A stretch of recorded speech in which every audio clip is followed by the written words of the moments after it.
சிறகடிக்க ஆசை சீரியல்ல போன எபிசோட்ல விஜயா வீட்டுல தனியா இருந்தாங்க. தாங்கவே முடியல அவங்கனால தனியா இருந்ததை.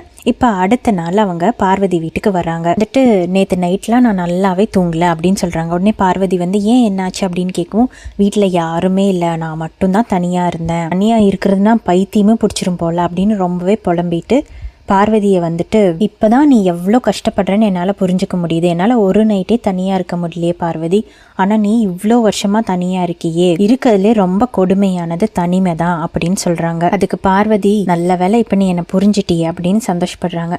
அதுக்கப்புறம் மீனாவை நீ கூட்டிகிட்டு வந்துடு, இதெல்லாம் சரியாயிடும் அப்படின்னு சொல்கிறாங்க.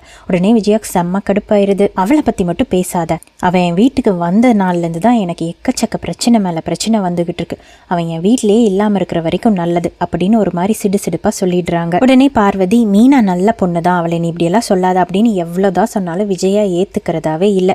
சரி இவகிட்ட சொல்ல முடியாது அப்படின்னு அவங்களும் விட்டுடுறாங்க. அந்த நேரத்துல அங்க ஒரு ஜோஷியர் வராரு. உடனே விஜயா வந்துட்டு, இவரை நான் தான் வர சொல்லியிருக்கேன், நீ போய் அவருக்கு தண்ணி கொண்டு வா அப்படின்னு பார்வதி கிட்ட சொல்லிடுறாங்க. அந்த ஜோஷியர் சொல்றாரு, உங்களுக்கு ஏத்த மாதிரி ஒரு வரனை நான் பிடிச்சிட்டு வந்திருக்கேன் அப்படின்னு சொல்லிட்டு ஒரு ஃபோன் நம்பர் எடுத்து விஜயா கிட்ட கொடுக்குறாரு. நீங்க இந்த நம்பருக்கு ஃபோன் பண்ணி பேசி பாருங்க, உங்களுக்கு கண்டிப்பா பிடிக்கும் அப்படின்னு சொல்றாரு. உடனே தண்ணி எடுத்துட்டு பார்வதியும் அங்க வந்துடுறாங்க. வந்துட்டு என்ன எதுக்கு ஜோஷியர் வந்திருக்காரு அப்படின்னு கேட்கவும், மாறி மனோஜுக்கு பொண்ணு பாக்குற விஷயமா தான் இவர் வந்திருக்காரு அப்படின்னு சொல்லிட்டு அந்த ஜோஷியரும் அங்கிருந்து போயிடுறாரு. பார்வதி, நீ ஏன் இந்த ஜோஷியரை இங்கே வர வச்சு பாக்குற, அதை உன் வீட்லயே வர வச்சு பாத்துருக்கலாமே அப்படின்னு சொல்லிட்டு.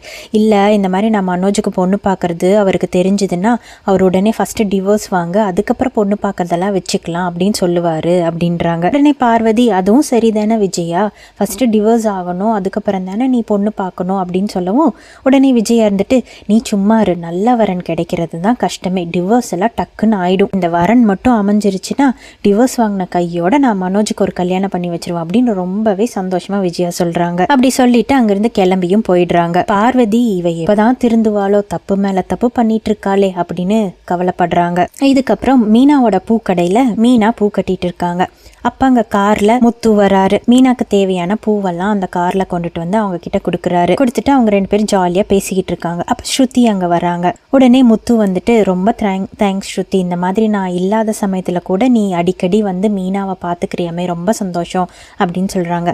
அது ஸ்ருதி வந்துட்டு, இதுக்கெல்லாம் எதுக்கு தேங்க்ஸ், நான் அந்த வீட்டுல இருந்தப்போ மீனா என்னை ரொம்ப நல்லா பாத்துக்கிட்டாங்க, எங்க அம்மாவோட ரொம்ப நல்லா பாத்துட்டாங்க, அதனால மீனா என் கூட பிறக்காத சிஸ்டர் மாதிரி அப்படின்னு சொல்றாங்க. இப்படி இவங்கெல்லாம் பேசிட்டு இருக்கும்போது அந்த பூக்கடை போட்டிருக்கிற அப்பார்ட்மெண்ட் வாசல்ல பெரிய சத்தமா இருக்கு. என்னன்னு போய் பார்த்தா ஒரு பையன் கழுத்துல கத்தி வச்சுக்கிட்டு ஆடிக்கிட்டு இருக்கான். அவனோட அப்பாவும் அம்மாவும் அவனை சுத்திட்டு, ஒன்றும் பண்ணிக்காதப்பா, பாத்துப்பா அப்படின்னு சொல்லிட்டு இருக்காங்க. இதை பார்த்ததும் மீனாக்கு ஒரு யோசனை தோணுது. அவங்க முத்துவோட காதுல சொல்றாங்க. உடனே முத்து அந்த இடத்துக்கு ஓடி போறாரு. மீனாவும் பூக்கூட ஒன்ன தூக்கிட்டு அந்த இடத்துக்கு ஓடி போறாங்க. கழுத்துல கத்தி வச்சுட்டு இருந்த பையன் மேல மீனா பூவை தூக்கி வீசுறாங்க. உடனே அந்த பையன் ஐ பூ அப்படின்னு சொல்லிட்டு அவன் கழுத்துல வச்சிருந்த கத்திய கீழே இறக்கிடுறான். உடனே அதை முத்து வாங்கி வச்சிடுறாரு. எல்லாரும் முத்துவையும் மீனாவையும் பாராட்டுறாங்க. அந்த பையனோட அப்பா அம்மாவும் முத்துவையும் மீனாவையும் ரொம்பவே பாராட்டி, நீங்க நல்லா இருக்கணும் அப்படின்னு சொல்லிட்டு அங்கிருந்து போயிடுறாங்க.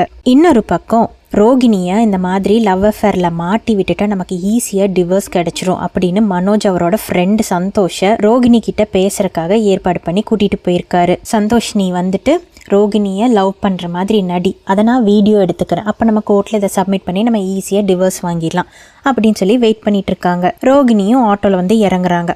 உடனே சந்தோஷ் அவர்கிட்ட போய் பேச போகிறாங்க. இதை வந்து மனோஜ் வீடியோ எடுத்துட்டு இருக்காரு. சந்தோஷ் வந்துட்டு ரோகிணி கிட்ட, ரோகிணி நீ ரொம்ப அழகாக இருக்க, உன் அழகு, உன் அறிவு, இந்த திறமை எதுவுமே மனோஜுக்கு புரியவே இல்லை, ஆனால் எனக்கு எல்லாமே தெரியும், நான் உனக்கு லைஃப் லாங் சப்போர்ட்டாக இருக்கேன் அப்படின்னு சொல்கிறாரு. ரோகிணிக்கு செம்ம பிரெயின். அவங்க என்ன முடிவு பண்ணிடுறாங்கன்னா, ஓகே இவன் இப்படி சொல்கிறான்னா இதில் ஏதோ சதி இருக்குது, இவனும் மனோஜும் சேர்ந்து ஏதோ பண்ணுறாங்க அப்படிங்கிறத கண்டுபிடிச்சிக்கிறாங்க. சரி நான் யோசிச்சு சொல்கிறேன் அப்படின்னு சொல்லிட்டு ஆட்டோல ஏறி போயிடுறாங்க. ஆட்டோல போகும்போது அவங்க யோசிச்சுட்டு இருக்காங்க, மனோஜ் நான் உன் பொண்டாட்டி, ஆனா எம்எல்ஏ இப்படி நீ ஒரு கேவலமான பள்ளியை போட துணிஞ்சிட்டியா, உன்னை நான் என்ன பண்றேன் பாரு அப்படின்னு மனசுல நினைச்சுக்கிறாங்க. அப்படி ரோகிணி வந்து ஆட்டோல போயிட்டு இருக்கும்போது அங்க ஒருத்தர் சாட்டையால அவரை அடிச்சுக்கிட்டு இருக்காரு. ஆட்டோல இருந்து இறங்கி அவர்கிட்ட வந்து நிறைய காசை ரோகிணி கொடுத்துட்டு சீக்கிரட்டா அவர்கிட்ட ஏதோ பிளான் சொல்றாங்க. ஸோ சாட்டையை வச்சு யார் அடிக்க போறாங்கன்னு தெரியல, நாளைக்கு எபிசோட்ல தான் தெரியும்.